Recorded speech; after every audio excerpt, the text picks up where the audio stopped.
4 true creepy online dating stories. Story 1. A few years ago, something strange happened to me, and I will do my best to remember the details correctly. I had been using Hinge off and on for about a year, and at that time I hadn't met anyone special. One night, however, I matched with Julia, a girl who seemed too good to be true. We hit it off right away, and it seemed like she was interested in me too.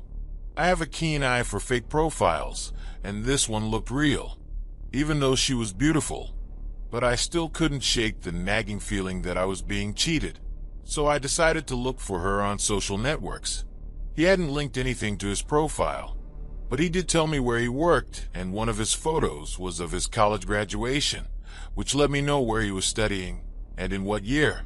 With that information, it was not difficult to find his profile on Facebook.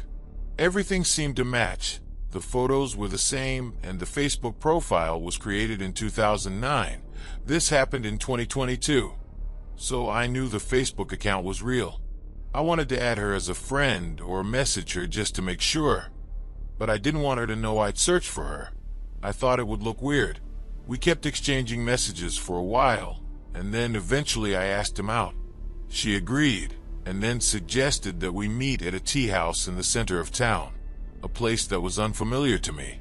However, it wasn't far from my building, just a 10-minute bus ride away. I arrived about 5 minutes early and stayed outside. I noticed immediately that the place was closed. It was 7:30, and the tea house was only open until 5 on weekends. I thought I'd just wait there until she got there, and then we'd find something else. But then my phone vibrated, and when I checked my messages, there was one from Julia. He told me that the tea house was closed and asked me to meet in the parking lot of the supermarket next door. It was also closed at night, but I guess she was going to park there, and then we would find a bar. I wasn't planning to get into a stranger's car. I'm not even that stupid. The parking lot was literally right around the corner. So I walked over there and took a look. It was almost empty, except for a single car parked at the end. The parking lot was dark, but the car had its lights on. Something felt odd, but I cautiously approached the car anyway. As I approached, through the windshield I could make out the figure of a man in the front seat. With that, I knew something wasn't right. I took a picture with my phone and got out of there as fast as I could. I didn't know if I could do anything with the photo, but it was worth trying. It was not very clear, and the license plate was not legible. At the time, I thought I would have to consider this as a learning experience because no harm had really been done. I walked home feeling a little disappointed, but it wasn't a big deal. Later, when I checked Hinge, Julia had blocked me, which wasn't surprising at all because I knew she was just a guy pretending to be a girl. That's when I remembered the Facebook profile. I logged in and saw that it was still there. He kept thinking it was real, and if someone was using his identity to trick people on dating apps, it would be fair to let them know. I sent a message to the real Julia explaining what had happened to me.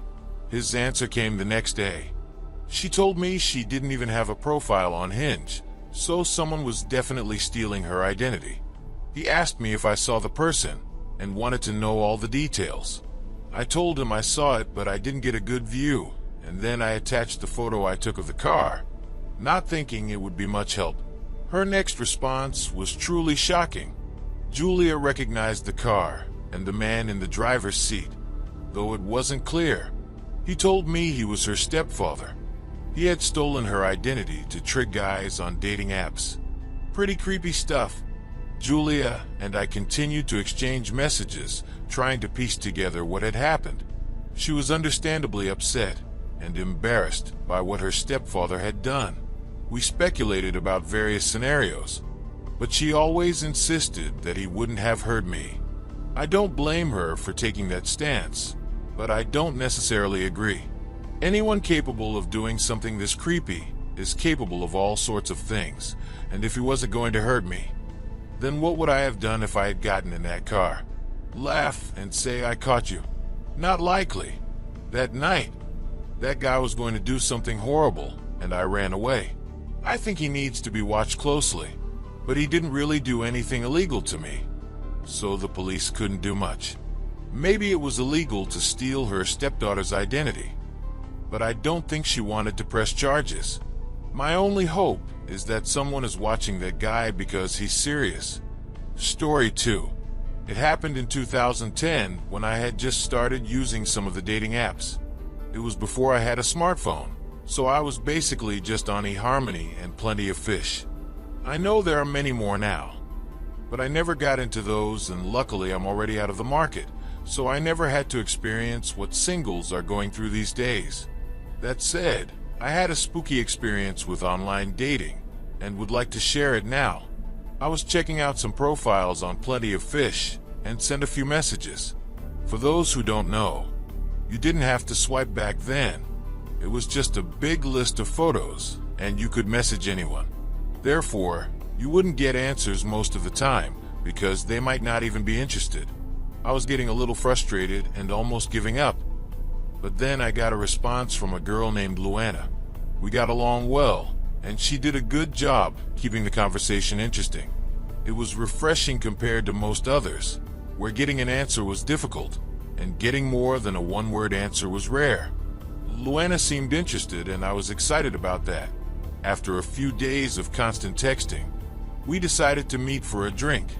It felt good, or at least as good as it could feel when you are about to meet an internet stranger.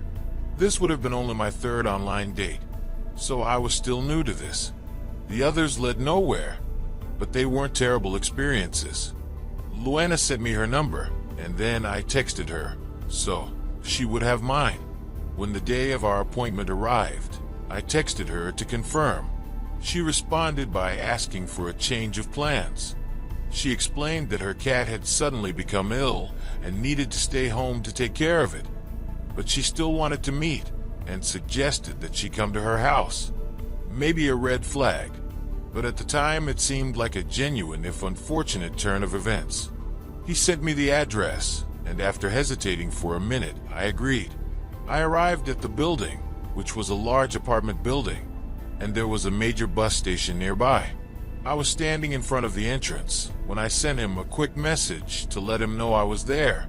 Seconds later, she approached from behind, surprising me.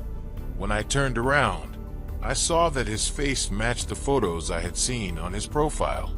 That was some relief, because at least I knew I wasn't being cheated. I was a little nervous, but not as nervous as before. She opened the door, and we headed to her apartment. The hallways of the building were gloomy and dated. The elevator was small and felt unstable. It was definitely a low-end building, not unlike the one I was living in at the time. However, when we arrived at the apartment on the 6th floor, Luana opened the door and led me inside. He excused himself to use the bathroom shortly after our arrival, leaving me alone in the living room.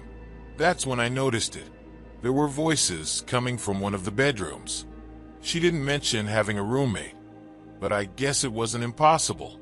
It would be an awkward situation if your roommate was around, although if there was someone else in the house, wouldn't they be able to take care of the cat? I was scared as I sat there, but then I noticed something else. I hadn't seen any pet-related items when I was there. No trace of the cat. Even more worrying, there was not a single pet hair on any of the furniture. I've had animals before, and I know how impossible it is to get rid of cat hair. There would be something. Something wasn't right, and the more I listened, the more convinced I was that I didn't want to be there. Silently, I got up and walked towards the door and then left the apartment. As soon as the door clicked to close behind me, I heard the sound of movement from one of the bedrooms, and I heard heavy footsteps, unmistakably those of a big man, not a small girl like Luana. While waiting for the elevator in the hallway, I heard the door of the apartment open. A man poked his head out of the door and looked at me. Then the door closed, and I heard the lock slide into place. I didn't know what was going on in that apartment, but it was really suspicious. Once I was safely out, I pulled out my phone to see if I had any messages from Luana. Honestly, I wasn't even going to bother saying anything. I would have been quite happy to forget her, and not even bother to ask what was going on. There was nothing, so I just went home. When I got home, I checked out Plenty of Fish, and Luana's profile was gone. I'm not sure if he deleted it or if he just blocked me. All of the messages we exchanged had disappeared, erasing any evidence that our interaction even occurred. Maybe she was angry that I stood her up, or maybe she wanted to destroy the evidence that I had been there. In hindsight, the signs were there, subtle but unmistakable indicators that something was wrong. The last-minute change of plans, the man in the apartment, and the missing cat were enough to raise major red flags. I never got any real closure on what happened, but at least I got out safely, and I'm grateful for that. Every time I tell this story, I'm glad I'm not dating anymore. Based on what I've heard, things have gotten pretty crazy out there. For all of you who are still trying to find someone, please be careful. Learn from my experience, and don't learn it the hard way. Story 3. I downloaded the Tinder app a few years after it started to become popular. At the time, I was 22 years old and had a room in a shared house with some guys I didn't really know. It was a lonely time in my life because I didn't know anyone in my city. My roommates were fine, but they all had their own lives, so I was the odd one out most of the time. I knew Tinder was supposed to be a casual dating app, but I was really looking for more than just a hookup, as silly as it sounds. Because of that, he wasn't just swiping the hottest girls, he was swiping pretty much everyone. I guess I was a little lucky at first, because in my early days I got more than 10 matches. I was scrolling through them trying to decide who to message when a message came in that surprised me, because I thought most girls didn't like to make the first move. However, I was excited and responded immediately. After an hour of chatting, I asked her to meet, and she agreed. Her name was Clara, and she was 20 years old. She was a student with curly blonde hair. Their photos were really good, almost professional.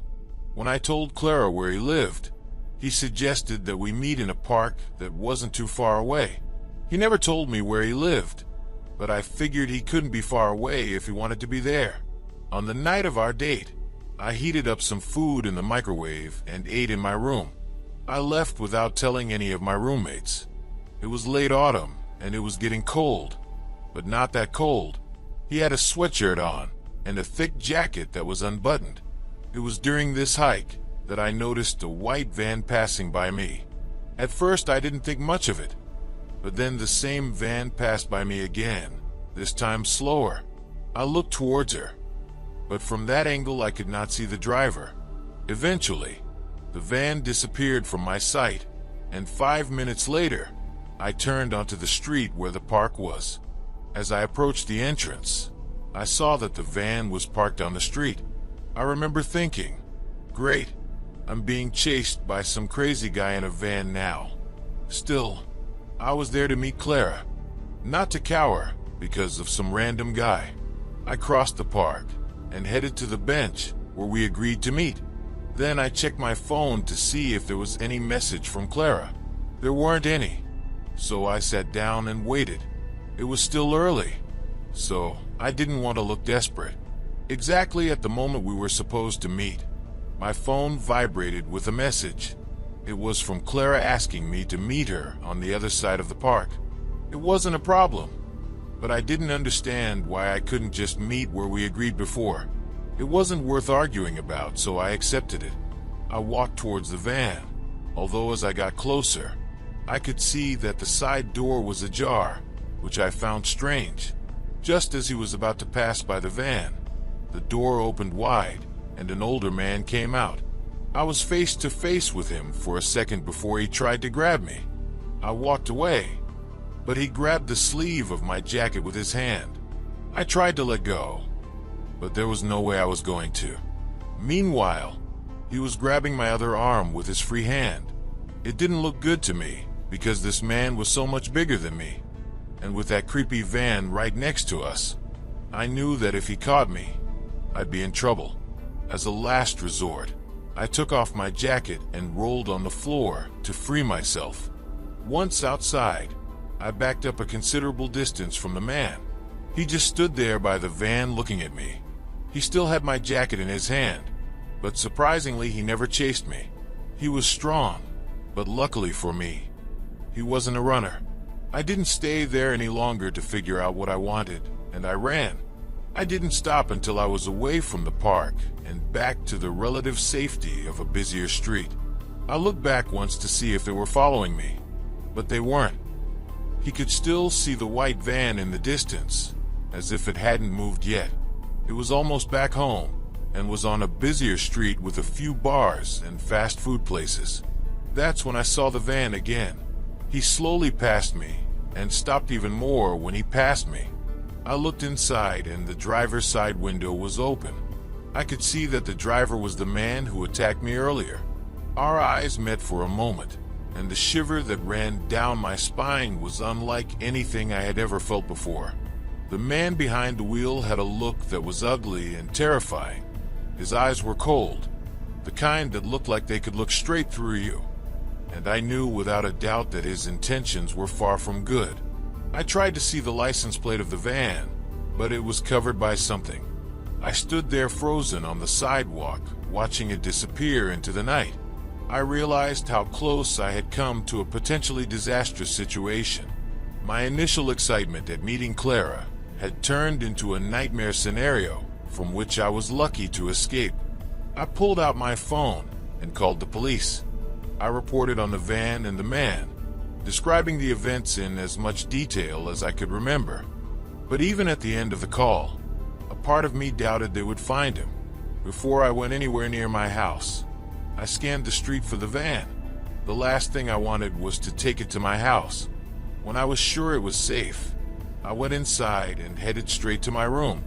It was only then that I bothered to open Tinder and block Clara, or whoever she was at the time. I was pretty sure it was fake, and when I opened our conversation, I had a new message from her. It said, "Nice jacket." That stranger was provoking me. I took a screenshot for the police, but I didn't give them the satisfaction of an answer. After this, I didn't use Tinder again for a long time. Years later, I had some pretty good experiences with it. So take it as you will. Always be careful. Story 4.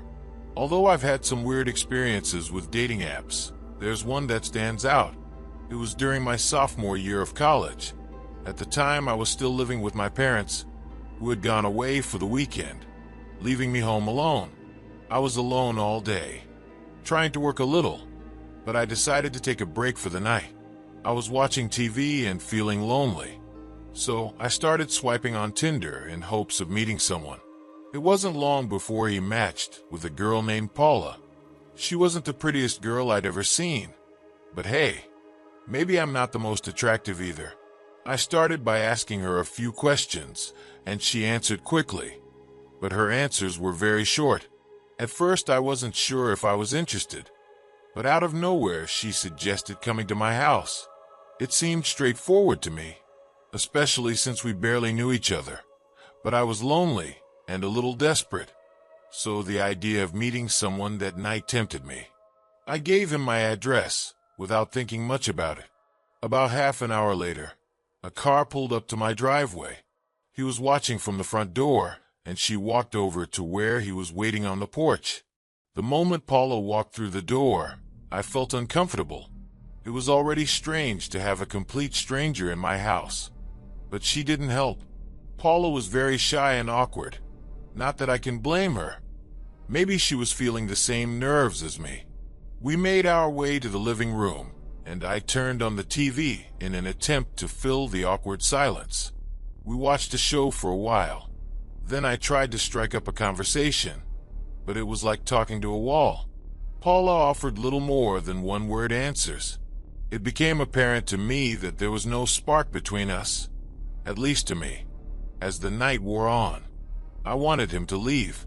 I hinted more than once that it was too late, hoping that he would understand and leave, but he didn't.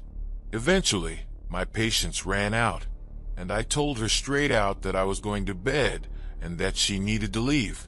I felt rude, but he seemed to make her understand, and I walked her to the front door. I saw his car pull out of the driveway, and turned the corner of my street. By then, it wasn't even 10 o'clock, and I usually don't go to bed until 1 or 2. So the night was still young.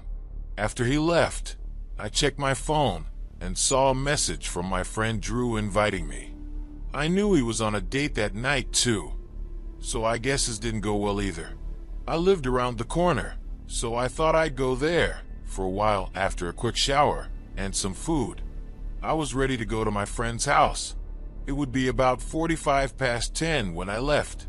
It was a fairly quiet neighborhood, and I was the only one walking on the sidewalk. I didn't even see any cars pass by when I turned the corner into Drew's house on my street. There was a car parked on the side of the street in front of me. It caught my attention because it was technically on the wrong side of the street. Suddenly, its lights came on, and the engine came to life. Before I realized what was happening, he was hurtling toward me. I jumped out of the way and fell into someone's front yard. The car slammed on the brakes just in time to avoid crashing into a fence. There was a light pole right above it, and I noticed that it looked like Paula's car. When I looked closer, I could tell it was Paula. She was staring at me from the steering wheel. That crazy woman had tried to run me over. That also meant that he had been waiting for me outside for about an hour. He must have been furious when I lied to him and told him I was going to bed. The car started again and drove away, leaving me there on the ground. I ran the rest of the way to Drew's house. When I arrived, I told him the whole story. He let me stay at his house that night because he was too scared to go home. The next morning, I returned to my house. I was hoping Paula had done something throughout the house, but to my relief, she didn't do anything. I went in and searched the entire house just to satisfy my paranoia, but there was no sign that she had returned. Then I opened Tinder to check my messages and probably block Paula. When I opened the messages, there were a lot of them from her. They were a mixture of barely coherent angry tantrums, full of spelling mistakes and rudeness. The contents were difficult to decipher, but the intention was clear. She was furious. Rejection is difficult for anyone, but we need to control ourselves. Sure, I could have been more honest with her, but she didn't pick up on my cues that I wanted to end the night. So I told her I was going to bed. She must have gone out and waited to make sure he didn't come out. He was out there waiting for me for an hour, but I wonder how much longer he would have been there. I still wonder if he was really going to kill me that night. It looked like I was going to get run over, but once I pulled away the first time, I could have tried again, but it didn't. Maybe he just wanted to scare me. If that was what he wanted, then he definitely achieved it. I didn't use any dating apps for a while after that and never saw or heard from Paula again.